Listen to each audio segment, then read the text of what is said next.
Bienvenidos al curso de teoría de la medida y en esta oportunidad entonces vamos a presentar la definición de conjuntos Borel medibles y vamos a hablar de lo que es la medida exterior de un conjunto. Pero les anticipo que vamos a hacer sobre todo esta definición de medida exterior, la vamos a desarrollar específicamente para el caso de conjuntos en Rn, ¿ok? En el espacio euclidiano. En el video anterior nosotros habíamos entonces introducido lo que es la sigma álgebra y lo que es un conjunto medible. Ejemplos de sigma álgebra. Ejemplos de sigma álgebras que podemos considerar en general primero.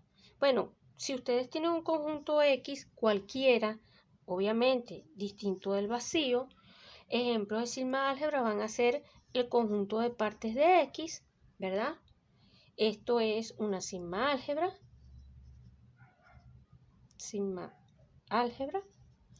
y lo que se conoce como la sigma álgebra trivial, vamos a llamarla T sub X, por decirlo de alguna manera, que va a estar conformada simplemente por X y el vacío.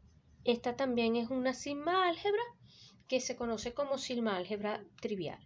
Si ahora, por ejemplo, en particular, ustedes consideran el conjunto de los números reales, por ejemplo, podemos introducir entonces una sigma álgebra aquí, vamos a llamarla X sub R, por decir algo, por darle alguna anotación, como la sigma álgebra definida de la siguiente manera. La sigma álgebra generada por los intervalos AB, tales que A y B pertenecen a los reales, ¿ok? Donde A va a ser menor que B, ¿ok? Menor o igual, perdón, que B. Vamos a ponerlo aquí. Y A menor o igual que B, ¿ok? Tenemos esa definición. Particularmente aquí, esto también va a generar una sigma álgebra. Eso es un ejercicio que les dejo a ustedes para que lo piensen. Y si A es igual a B, entonces vamos a decir que este intervalo lo vamos a definir como el vacío, ¿ok? Para que no tengamos problemas aquí. Esto también define una sigma álgebra. No lo voy a demostrar en este momento, quizás más adelante lo haga, pero entonces habíamos estudiado algunas propiedades de la sigma álgebra. Y ya para cerrar esta breve introducción de este concepto, porque en el curso, como les voy a decir, no nos abocaremos a un caso tan general. En este curso nos vamos a quedar considerando X igual a Rn, y en este conjunto vamos a desarrollar todo el concepto de medida, de conjunto medible y de medida. Vamos a terminar hablando, introduciendo un poco lo que son las sigma álgebras de Borel. Entonces, ahora consideren X un espacio topológico, ¿ok? Sea X un espacio topológico, ¿ok? ¿Qué significa eso? Que yo X, por acá yo tengo mi conjunto X, tengo una familia de conjuntos, una clase que me permite introducir una topología con las propiedades que satisface toda topología. Y entonces, sea B de X, vamos a llamarla así, la sigma álgebra generada por los conjuntos abiertos. Esos conjuntos abiertos vamos a llamarlos, no sé, O perteneciente a tau de X, ¿ok? Donde, repito, tau de X es la topología. Es la topología de X, ¿ok? Entonces, esta sigma álgebra generada por los conjuntos abiertos de la topología esta topología se conoce como topología, o perdón, como sigma álgebra de Borel. Esta es la sigma álgebra de Borel. Entonces la sigma álgebra de Borel es aquella generada por los conjuntos abiertos de la topología. ¿Ok? Y la proposición que quiero establecer ahora, demostrar, es la siguiente. Proposición, sea X un espacio topológico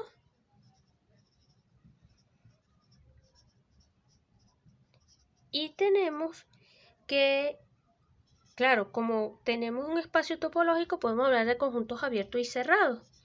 Y K, la clase de todos los conjuntos cerrados. ¿Ok? La clase de conjuntos cerrados. Acá, cerrados. Entonces, tenemos lo siguiente, que la sigma álgebra de Borel de X no va a ser otra cosa que la sigma álgebra generada por esta clase de conjuntos cerrados. ¿Ok? En este caso, entonces, se puede trabajar con conjuntos cerrados y para cuestiones de medibilidad, eso va a ser una propiedad muy útil, que vamos a verlo, por supuesto, más adelante. ¿Ok? La demostración de esta propiedad. Demostración. La demostración entonces vendría de la siguiente manera. Sea o, vamos a llamarlo así, la clase de conjuntos abiertos. La clase de conjuntos abiertos, ¿en dónde? En la topología.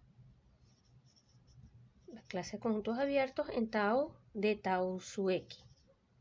¿Ok? Si ahora O, otro conjunto O, esta es la clase y este es el conjunto. Acuérdense, esta es la familia de conjuntos y este es el conjunto. Si O pertenece a la clase, ¿verdad? Como el complemento de todo abierto y cerrado, entonces O complemento está en la clase, está en K, porque es cerrado. Esto es abierto, el complemento es cerrado, por lo tanto está en K. Y además tenemos que el complemento del complemento es O.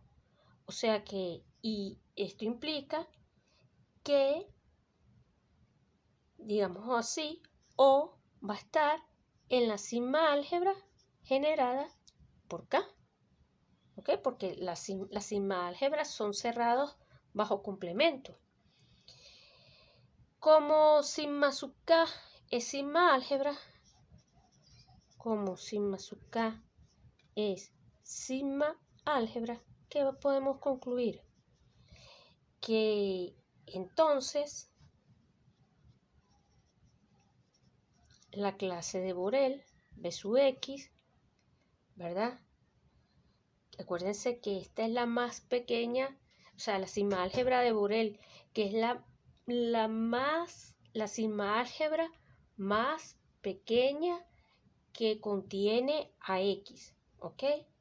Esta va a estar contenida en esta sigma álgebra, en sigma sub K, ¿ok? De forma análoga se obtiene la otra contención, ¿ok? O sea, análogamente, ustedes toman entonces, parten de un elemento de aquí, utilizan que el complemento ahora, toman un elemento de aquí, utilizan entonces el tema de que es sigma álgebra y es cerrado bajo complementos y van a obtener entonces que vamos a escribirlo así, que si sigma sub K está contenido en B de X. ¿Ok? Y esto nos permite entonces concluir la proposición. ¿Ok? Con eso entonces vamos a dejar hasta aquí el caso, digamos, general de medidas y de álgebra y sigma álgebras, y vamos entonces a concentrarnos a estudiar el caso en que X sea Rn, donde acá Rn, vamos a pensar Rn con una estructura algebraica de suma y resuma de vectores, el producto escalar, vamos a dotarlo con una métrica que es la norma euclidiana, ¿ok? Vamos a pensar entonces en nuestro espacio euclidiano, ¿ok? Y en este contexto, entonces vamos a comenzar a introducir elementos. Lo primero es que vamos a, aquí los intervalos, yo los voy a llamar intervalos, pero en realidad no son intervalos, son, si estuviéramos en R3 serían paralelepípedos, ¿no? Por decir algo. Pero entonces, para nosotros los intervalos no van a ser otra cosa que construidos así, el producto de intervalos de la forma A sub j como B sub j. Entonces, el producto cartesiano, ¿verdad? El producto de todos estos intervalos, cada uno coordenada a coordenada. Y vamos a trabajar con el volumen. Vamos a seguirlo llamando volumen en Rn. Por supuesto, en R3 sí sería un volumen, pero nosotros entonces B sub i no va a ser otra cosa que el producto j igual 1 hasta n de la longitud de cada uno de los intervalos coordenada a coordenada. Aquí se supone, obviamente, que B sub j mayor que A sub j, ¿no? Para que todo esto tenga sentido. Pero entonces tenemos esto y así introducimos el volumen, ¿verdad? En R3 sería largo por alto por ancho. Y ahora sí vamos a comenzar a construir nuestra noción de medida, que después ustedes van a ver que va a coincidir con el esquema general que les he presentado. Entonces, medida exterior. Vamos a comenzar por ahí. Medida exterior. ¿Ok? Sea un conjunto E contenido en Rn, un conjunto, vamos a pedir que vamos a considerar I sub k, k mayor o igual que 1 hasta infinito, o sea, k igual 1 hasta infinito, una familia de intervalos que cerrados, tales que E está contenido en la unión sobre K de los I sub K. O sea que estos intervalos cubren al conjunto E. ¿Ok? A esta familia de intervalos vamos a llamarla S. ¿Ok? Vamos a darle esa notación a esta sucesión de intervalos, la vamos a llamar S. ¿Ok? Y entonces vamos a, claro, vamos a indiciarlo, estamos partiendo de que esta es una familia numerable de elementos, o sea, ese es un conjunto numerable de elementos, y consideramos y denotamos tita sub s como la suma sobre K de los volúmenes de I sub K. ¿Ok? Entonces, bajo todo esto, con todo esto, estos elementos, vamos a definir la medida exterior del conjunto E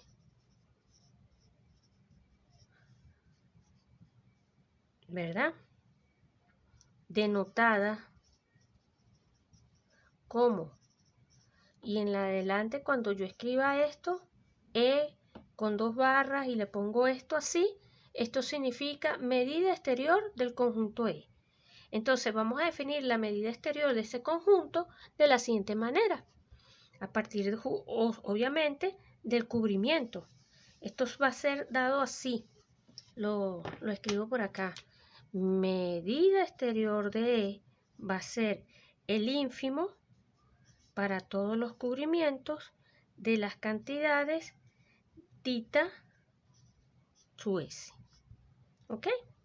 Es decir, lo escribo por acá como el ínfimo sobre S o el ínfimo de estas cantidades de la suma sobre K, B sub I sub K, tales que E esté contenido en la unión sobre K de los I sub K.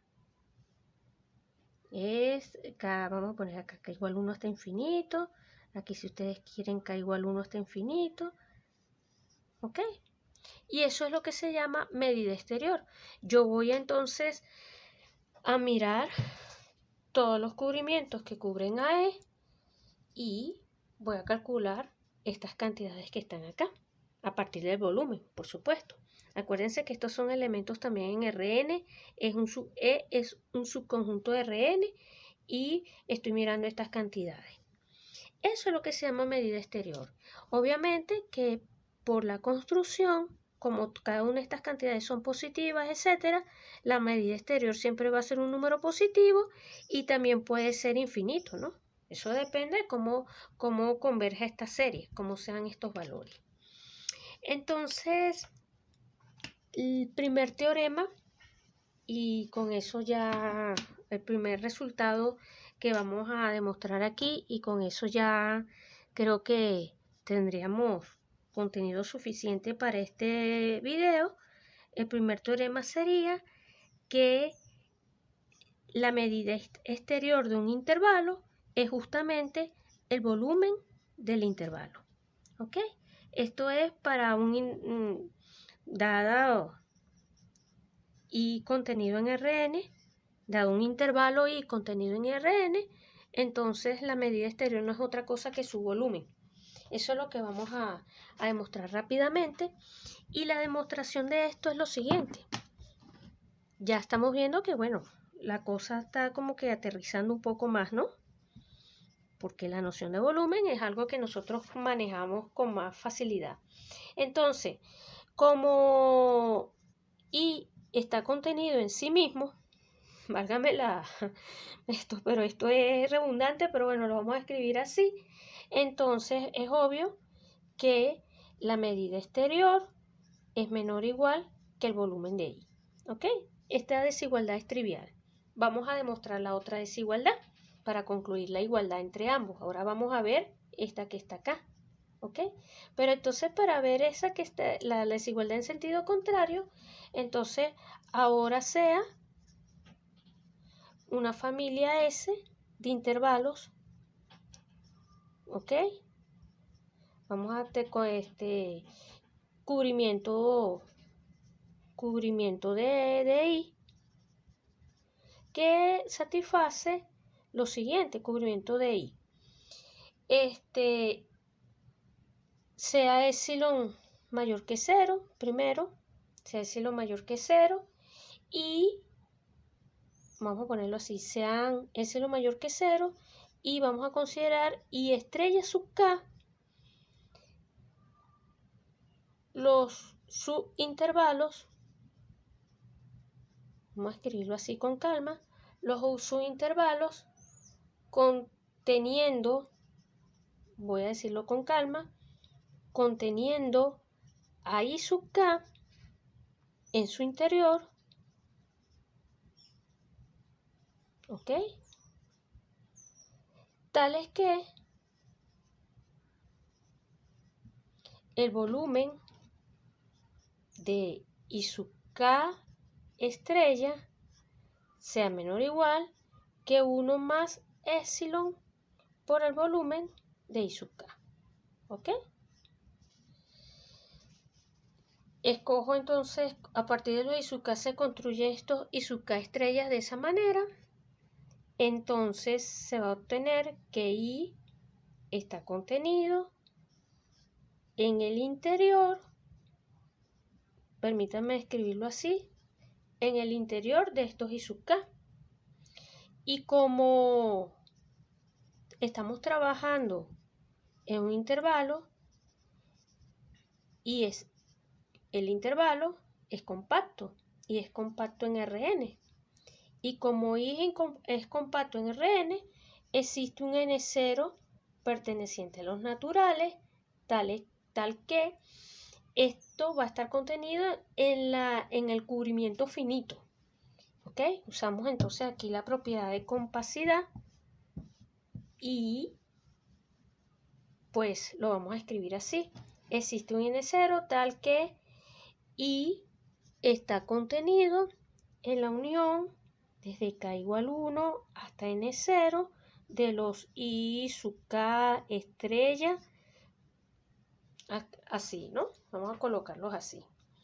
Entonces, claramente, esto implica que el volumen de I va a ser menor o igual que la suma k igual 1 hasta dicho N0 de los volúmenes de los I sub k estrella. Pero por construcción de los I sub k, esto es menor o igual que 1 más epsilon, la suma desde k igual 1 hasta N0 de los B sub I sub k. ¿Ok? Y esto va a ser menor o igual que 1 más epsilon por tita sub s. ¿Ok? Y bueno, ya tenemos por definición, digámoslo así, haciendo, digámoslo, vamos a ponerlo así, tita sub s. Haciendo, o permítame un paso previo. Esto implica entonces que B sub I es menor o igual que 1 más esto que está aquí, estoy empeñada encima, tita sub s, haciendo epsilon tender a 0, entonces vamos a concluir que B sub I es menor que estas cantidades, que tita sub s, ¿ok? Pero esto es para cualquier s, para cualquier s que consideremos en la familia de cubrimientos.